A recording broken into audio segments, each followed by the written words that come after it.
Hey guys, this is Jonathan, what I call it attraction. I'm a dating and relationship expert specializing in helping you understand attraction. Okay, so I have a woman with the email.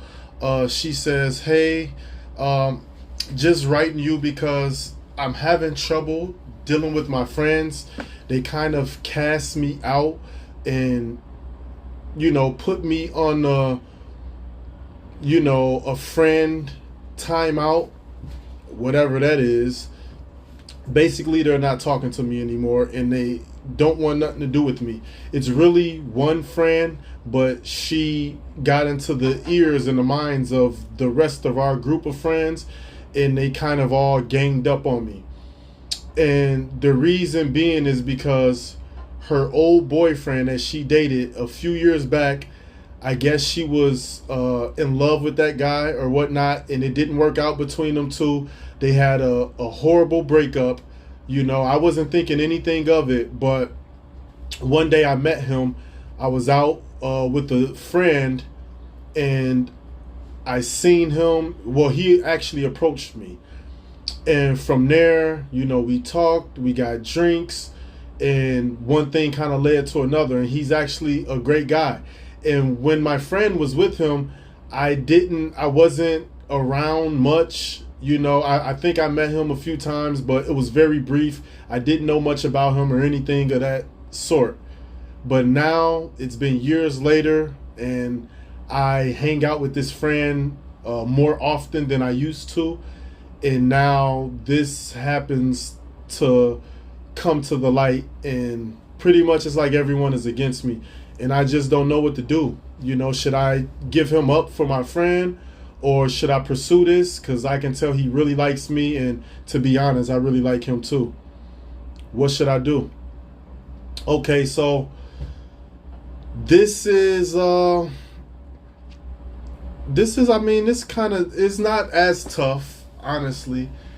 It's more straightforward, because basically what she's saying is, should she stick to the quote unquote girls code or not? And here's my thing, sweetheart. Screw the girls code. That's right, I said it. Screw the girls code. Screw the guys code. All that stuff is trash. It's man-made. And I believe the person who made up girls code and guys code, I believe those are insecure, low-value people who don't see themselves as a catch. So in order to keep them from having the fear of missing out on the person who's in question, they create this code that, hey, no one should be with the person I used to be with. And this will make them feel better about their insecurity, and make them feel better about their nothingness that they have going on in their life. It makes them feel better because they know that no one else would be able to be with this person, and it's like they take ownership of that person, which is pretty crazy. It's definitely toxic. That's one of the most toxic traits a man or a woman can have, is to be possessive enough to actually claim another person to be theirs. And not only are they broken up with this person, but this person doesn't want them and has been out of their life for a long time and been moved on. So a person who feels this way is a person who doesn't know how to properly love themselves. This is a person who hasn't healed. And if we was to do a poll of how many men or women would be okay with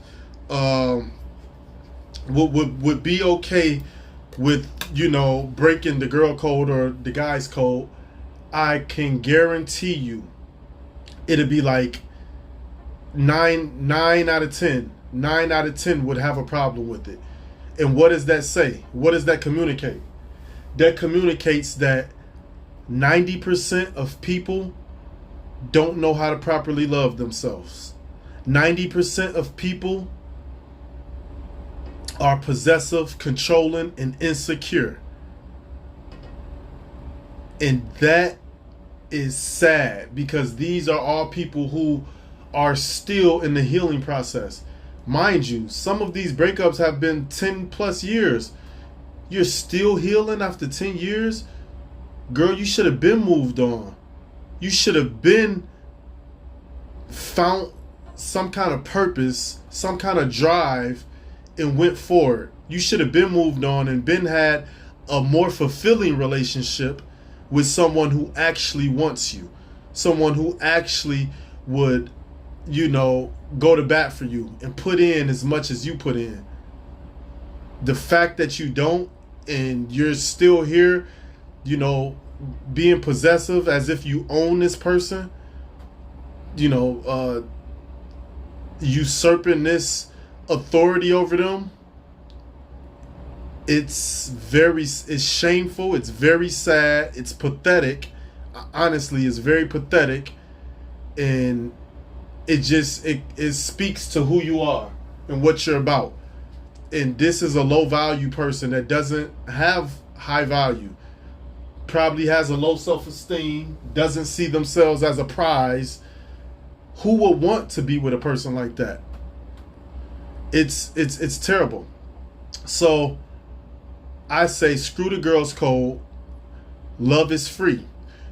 You and him may be meant to be together, or at least what the world considers to be meant to be. Not in my definition. Because listen, jealous friends will deny this because they are insecure and selfish. They want their cake and eat it too. But sometimes relationships don't work because people either grow together or they grow apart. It's that simple. And you met that person through your friend, and life has a way of bringing both your paths together through that friend who didn't work out with that person. A person who is confident and secure and has a healthy mentality and outlook on their life would be happy for you, will congratulate you. We must love in such a way that the person we love feels free. Now, when you love in this kind of way, you're loving in its purest form. You're allowing the person to have free will and make their own decision, their own choice. You're not forcing them. You can't force someone to be with you. You can't force someone to like you. This kind of mentality is toxic, it's unhealthy, and it's highly pathetic. And let me say this. If I ever encounter a woman who I perceive to be high value, that I was interested in, and if I got a whiff of her in a predicament like this, and I found out that her best friend was dating a guy she used to be with, an ex, and she was, outraged about it and like angry and, causing a tantrum, I would leave that woman in the quickness. Before you could say 1, 2, 3, I would be gone, because that's the biggest turnoff on the planet to me, is that you're so insecure that you become possessive over someone that doesn't belong to you, someone that doesn't want you, and you still hold on to them and you have this attachment to them. No, you need to move on. So I would leave that person fast. I would not want to be with no one like that, or even associate with someone like that. It's shameful. I wouldn't even, want that in my presence. That's the wrong kind of energy, the wrong kind of message that you're sending. So I say screw the girls' code. Don't go with it. Love is free. It's not by force. No one can force you to do anything. If your friend doesn't, support you, then they was never truly your friend. This is somebody who was just your friend based off conditions. It was a conditional friendship. It wasn't true. It wasn't real. It wasn't authentic. So kick them to the curb. They don't deserve you, your time, your life, your energy, your emotions, your effort. They don't deserve any of it. and they should get the gift of missing you. Okay? So, if you like the content in this video, please like, subscribe, and share. And remember, love inspires, endures, uplifts, and bears all things.